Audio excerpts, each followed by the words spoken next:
have her please give a warm welcome to Alena Rensch. Thank you. Hi, how are all y'all doing today? Let's see. All right, so yes, my name is Alena Rensch. I grew up in Augusta and born and raised in the Augusta kind of Evans area. I got my bachelor's in history from Georgia State University in Milledgeville, and then in the last couple of years I earned my master's from Kennesaw, also in museum studies. My first experience in museum collections was, as Crystal mentioned, as a high school volunteer here. I worked in the museum collections to complete my senior project, and I thought so at the time, but I didn't really have a grasp on how much that would really change the trajectory or direct the trajectory of my life.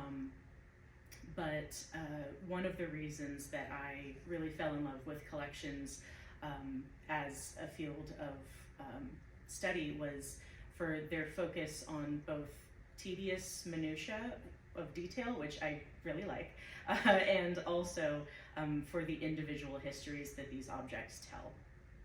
So today we're going to look at some of the different themes that we've kind of discussed throughout some of this year's guests, and we'll also kind of look at those themes through the lens of museum collections and preservation.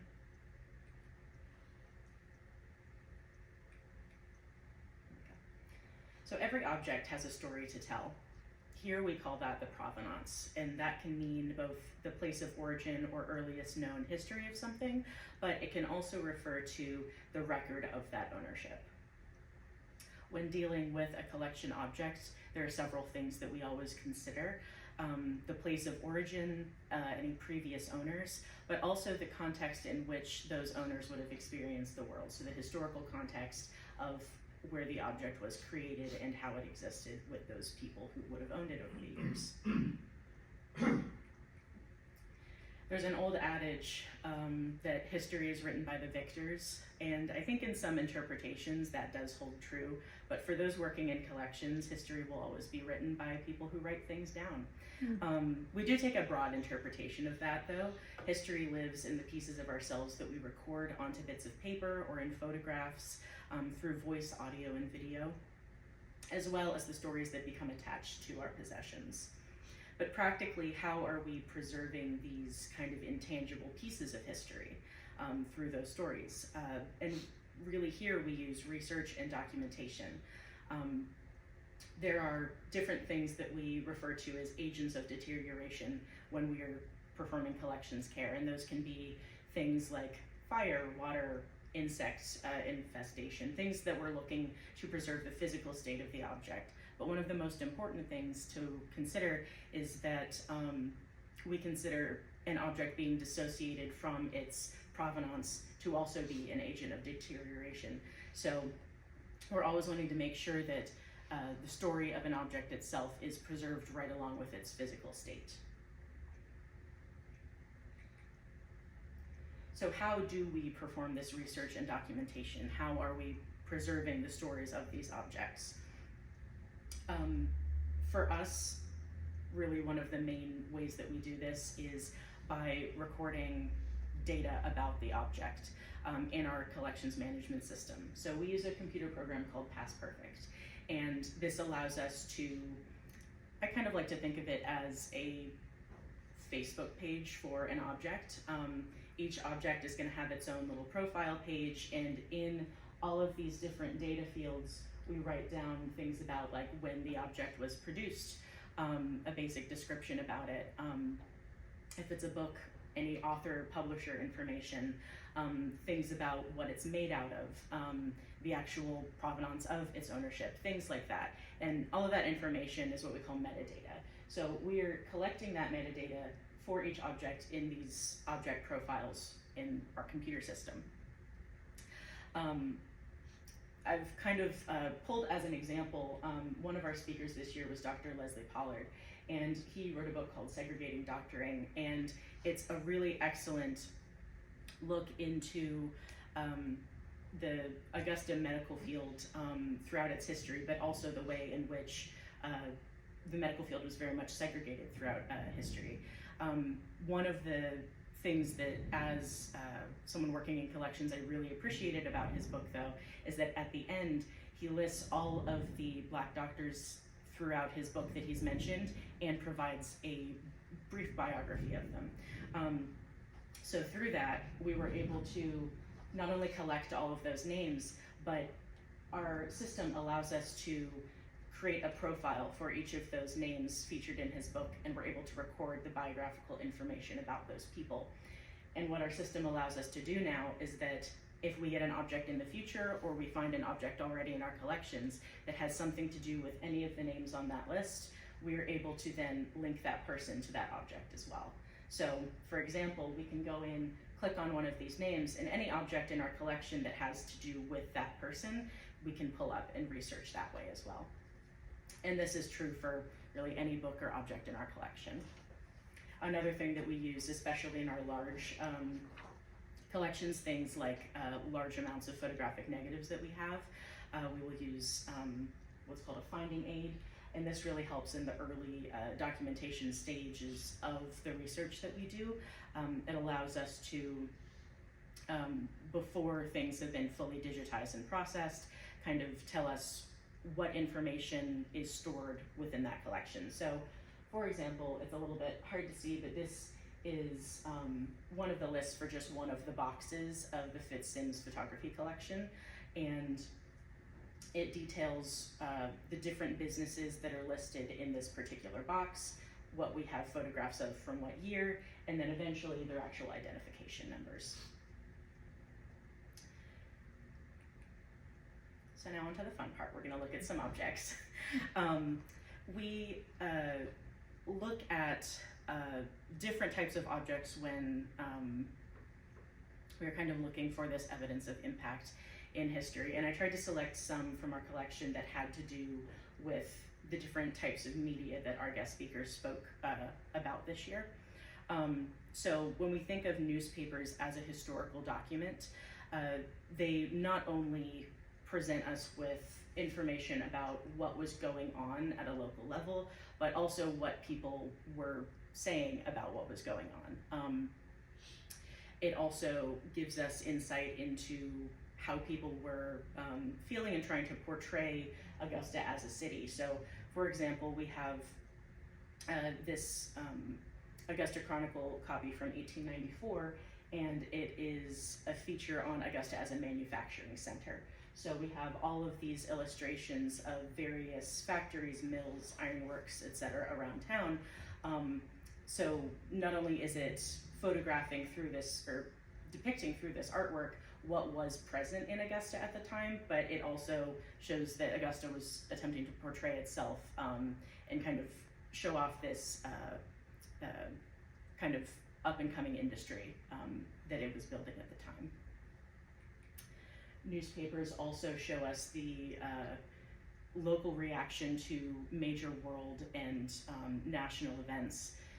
The morning after John F. Kennedy was assassinated, the Augusta Chronicle, like most newspapers around the country and many around the world, printed a front page paper featuring that story.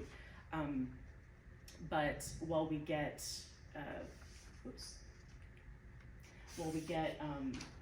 some of the insight into what people at the world level were talking about in relation to the assassination, we do also get information on how people were feeling about it locally. So we were able to connect those local experiences to the larger events as well. Now, when it comes to newspapers, of course, they are not just printed text. Obviously, there's going to be a lot of photography involved in those stories. And here we have, from the 1950s, 4 of the Augusta Chronicle cameramen.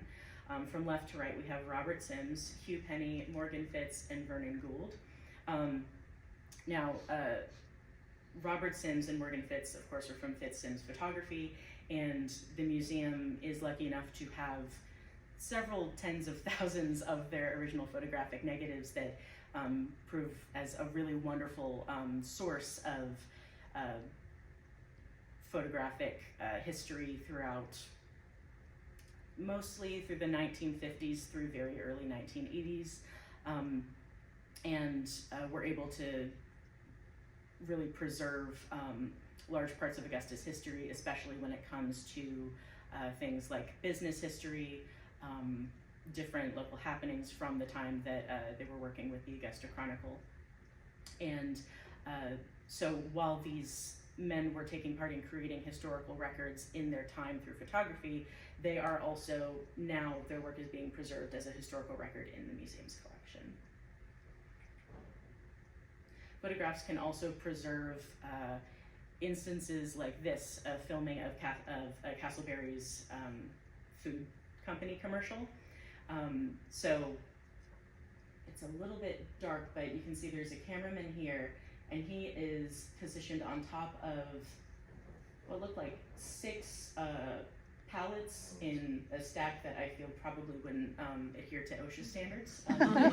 But he is filming some Castleberry employees as they are grilling meat over their barbecue pits. So not only do we see a little bit of behind the scenes work of how the advertisements were being produced, but we are also able to see one of the processes that Castleberry's was using to produce its canned food.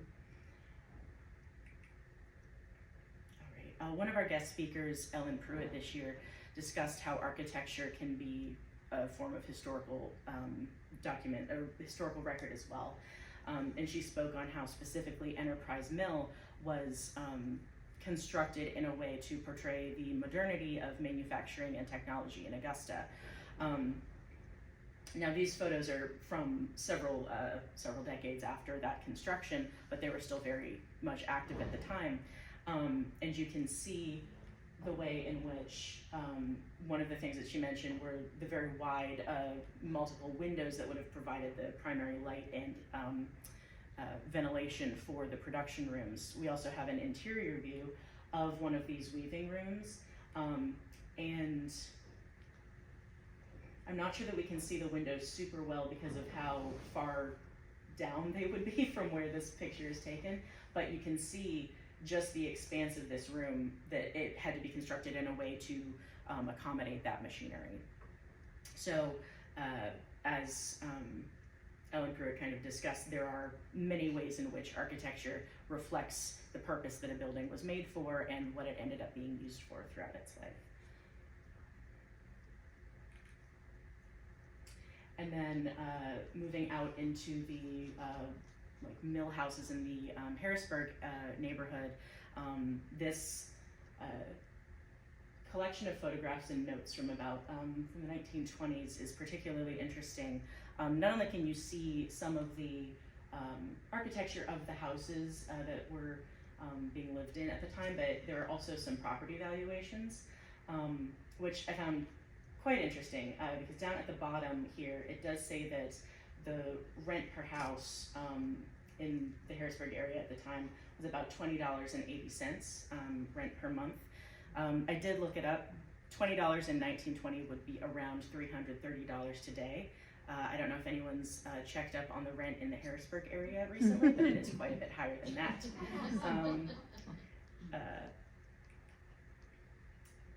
More items from business history in the mills. These ledgers would be from King Mill, but when we think of historical records being sources of data, we look at ledgers a lot for that. So this span of ledgers here extends from 1923 to 1926, and these are the check stub ledgers for King Mill.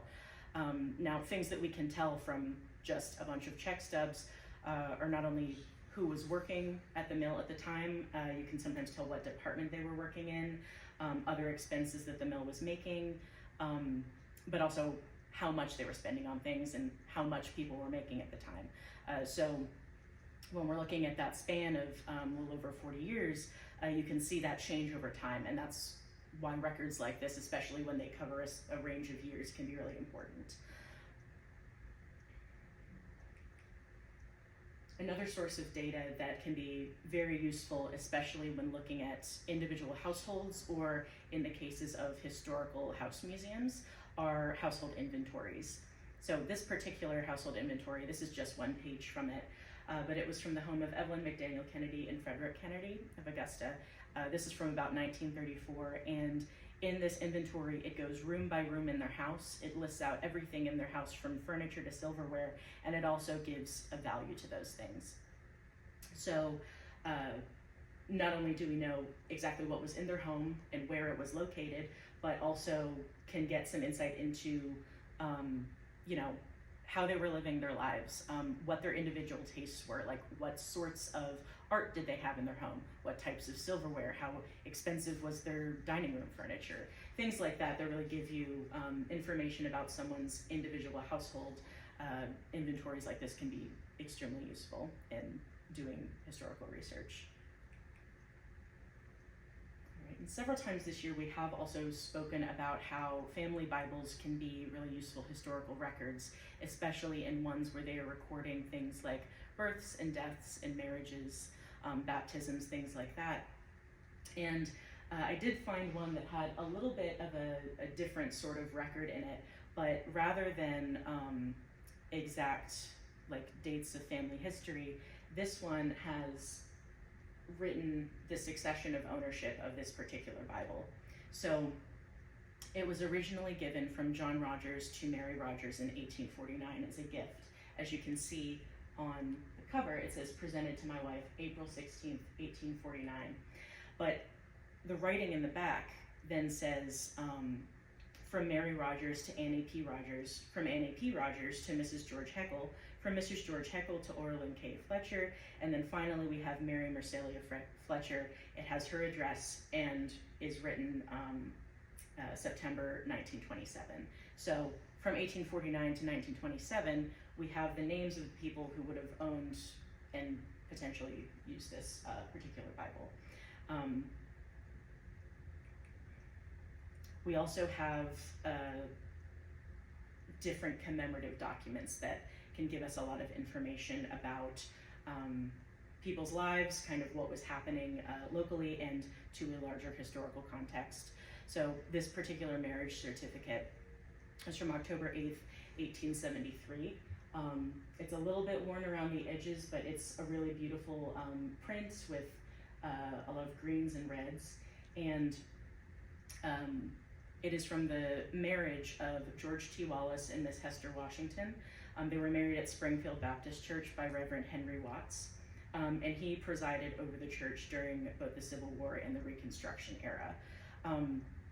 So one of the things that kind of makes this document significant is that because Springfield is one, if not the oldest African American congregations in the United States, it is obviously Civil War and Reconstruction, a very tumultuous time. A lot of things are happening and changing in the United States, and despite all of that, this very historic Black church, people are still getting married, people are still going to church on Sundays, life is continuing on.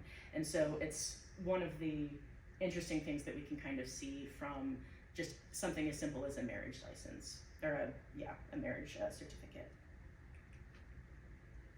Right. We also have commemorative documents like programs. Programs can actually be really useful in the sense that they provide information about what the event was, but also who was speaking at the event, was there any entertainment. Sometimes there are specific times and places that events were being held. This particular one was commemoration for the redesignation of Gwinnett Street to Laney Walker Boulevard in 1976. And of course that was renamed in honor of Lucy Craft Laney and Dr. C.T. Walker.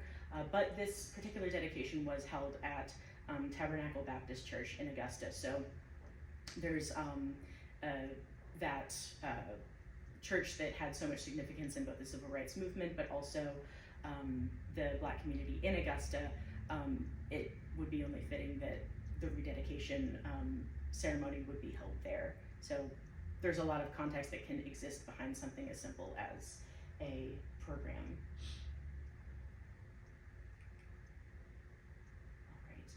And then we have this kind of duo of documents. These are related to World War I and World War II, specifically from a father and son. So this is the diary of C.T. Gerald. He fought in World War I, and after the fact, he typed up this short kind of memoir of his experience during the war. Then his son went on to fight in World War II.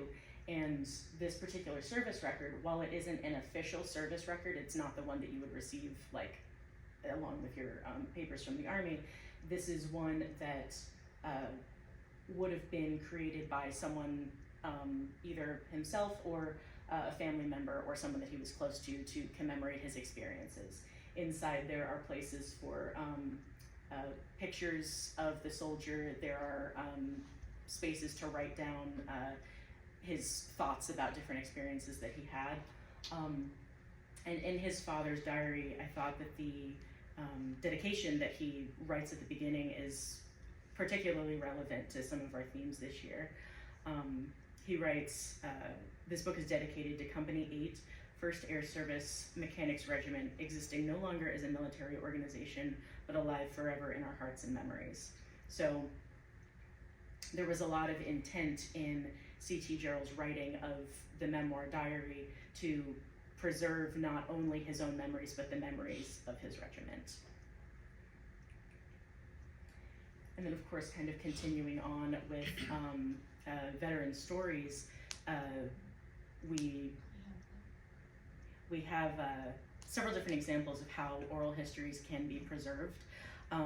There's what we may consider as more traditional nowadays of having a DVD or a video of the recording of the person sharing their story so that it's recorded in their own voice.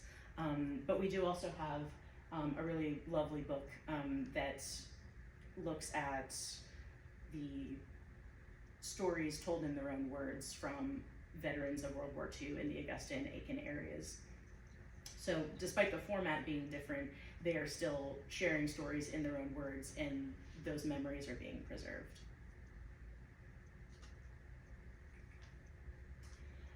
Another kind of genre of historical record that was spoken about this year, especially by Dr. Jim Garvey when he came to speak last month, was the role of literature in historic preservation. And we have an early copy of Colonel Effingham's Raid by Barry Fleming, and who was a local journalist here. And that book, while it was technically fictional, did a lot to expose the Cracker Party political machine that was contributing to a lot of the political corruption in the Augusta politics, in the Augusta political scene in the early 1900s. And this was one of the books that Dr. Garvey spoke about when he was here. So it sort of goes to show the importance of this particular book in eventually kind of bolstering the efforts of other local journalists to help expose the corruption and eventually cause the fall of that party. Now, while literature itself can serve as a type of historical record, sometimes I find the most interesting records kind of live within the pages themselves. So we have a child's grammar textbook from about 1909, and this belonged to James Carter, who would one day become Augusta's first black dentist. But in 1909, he was more intent on practicing his signature in the front of his grammar textbook, which I don't blame him. I did that quite a bit when I was a child too, but not in my school textbook. Never did that.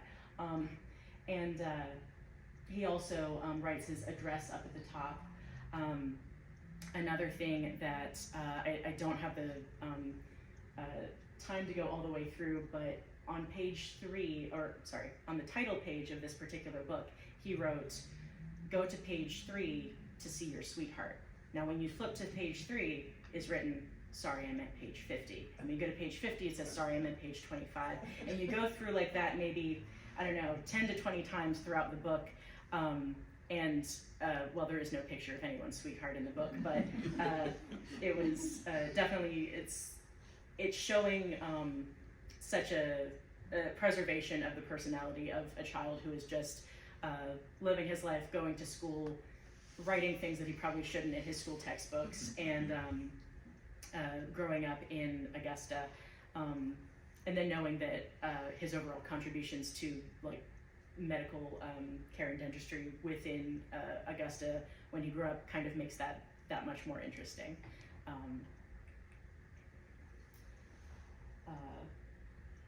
Another example of really people just kind of being, I guess, human in everyday life. I find this a particularly interesting example. It's a receipt from Stubbs and Salinas Grocers, which was located on Broad Street.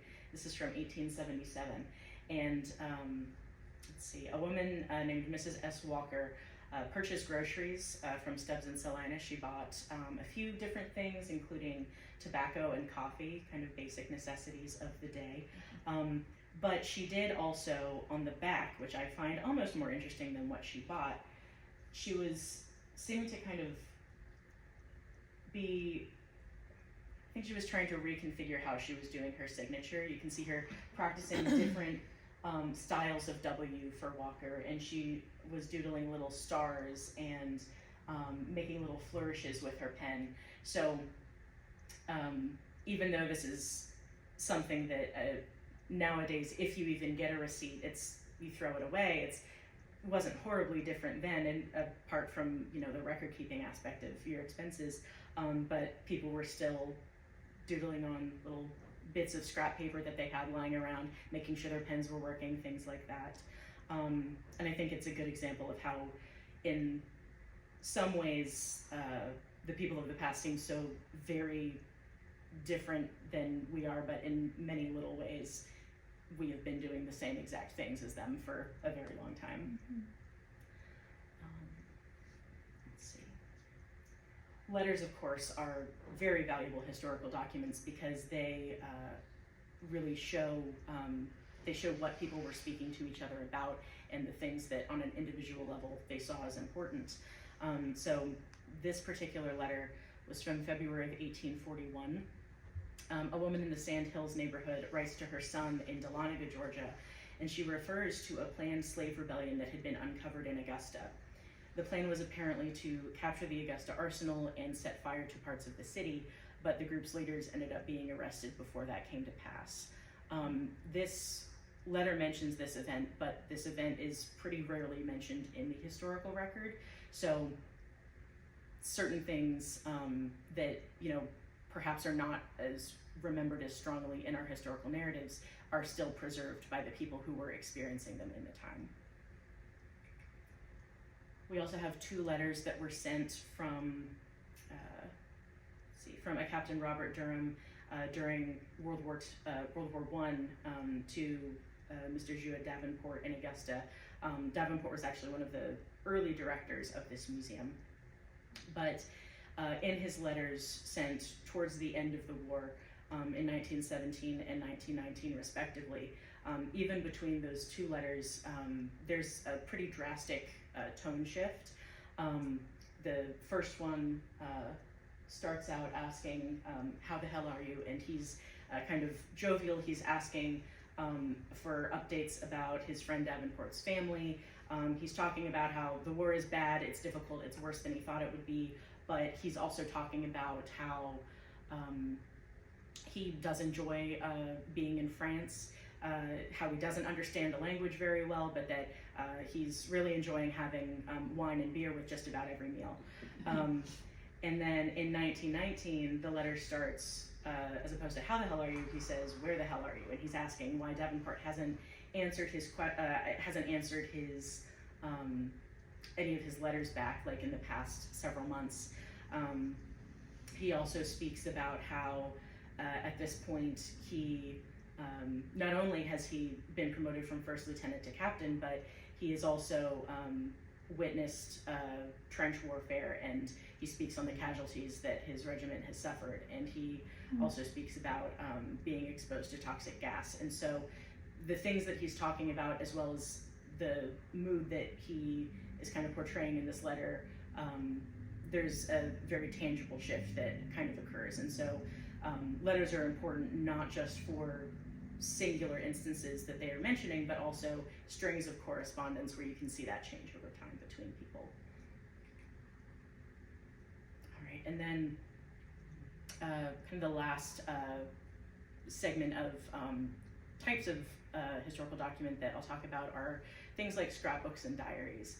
And these can be really wealths of knowledge when you are looking at someone in not just what they are writing about, but when there's a scrapbook element, you can analyze the way that they are saving, what they are saving to put in that scrapbook, as well as the way that they are actually positioning it in the scrapbook and kind of curating their own grouping of memories. So this example are a couple pages from a desk diary of Clifford T. Seago Sr., who was a long-term educator and a veteran of World War I.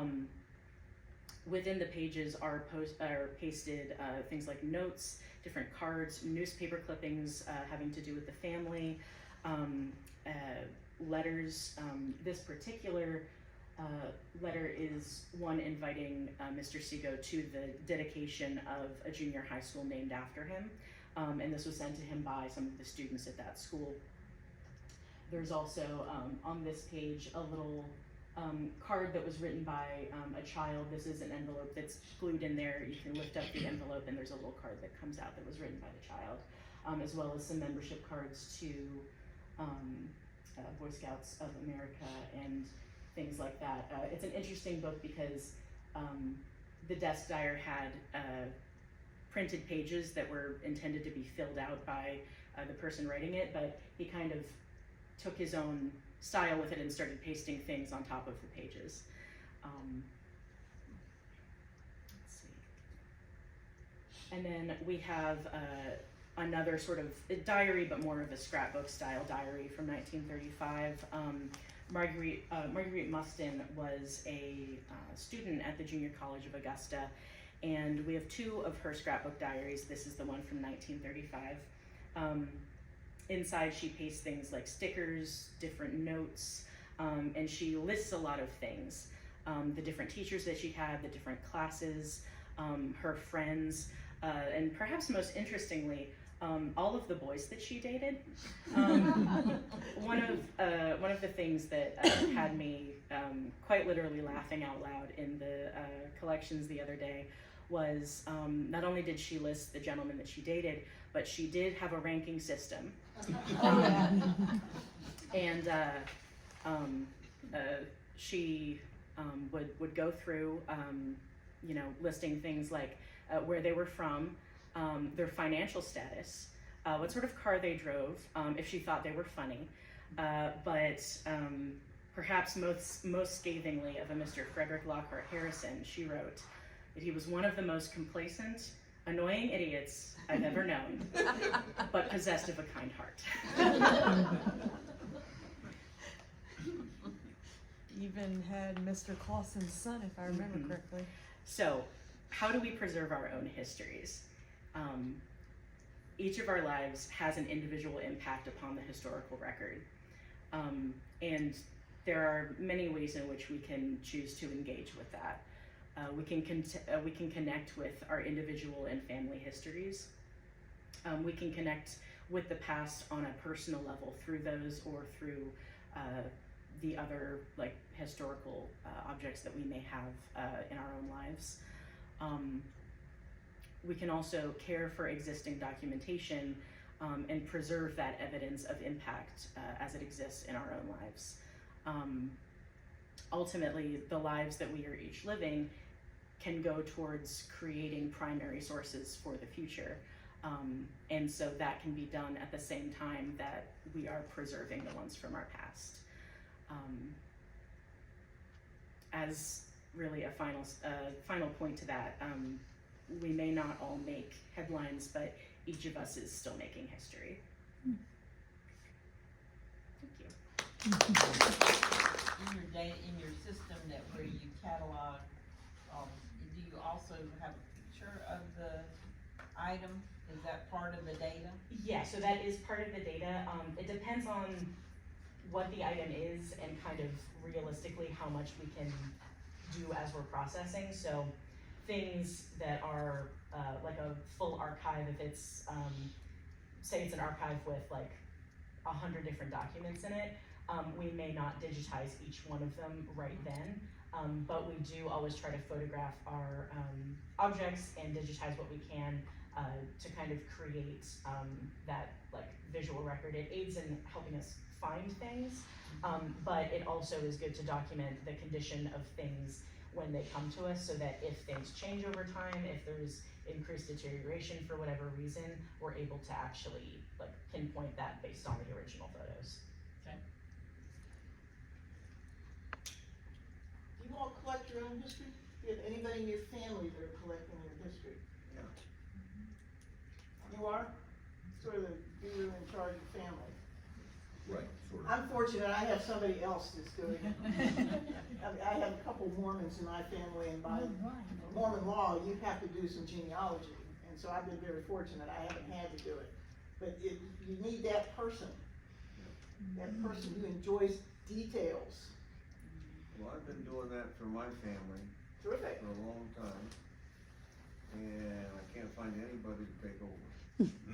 Well, you may not be able to take over, but there are organizations that would love to have your history. So you're not doing it for naught, is what I'm Okay. saying. Good. The Genie Group in town, the Georgia Room, there are organizations here that would love to have it. You don't have to be a famous person or come from a famous family. Sometimes it's recording those everyday lives is just as important to historians. Yeah. So I will help you find a home for it. Not a problem. Next year, it's gonna be great, guys. It really will be. We'll have the full lineup and dates and everything before the end of the year. It'll be in your little hands, so you'll know exactly what's coming on. And of course, we're gonna ask Dr. Caldwell to kick the whole thing off for us. And she's in Augusta by birth, so she'll be telling some of her story as well. Guys, thank you so much. And next year, remember, brown bag, we're gonna start bringing it back. You can bring your lunch from now on. That'd be Come nice. starting in January. Thank you all.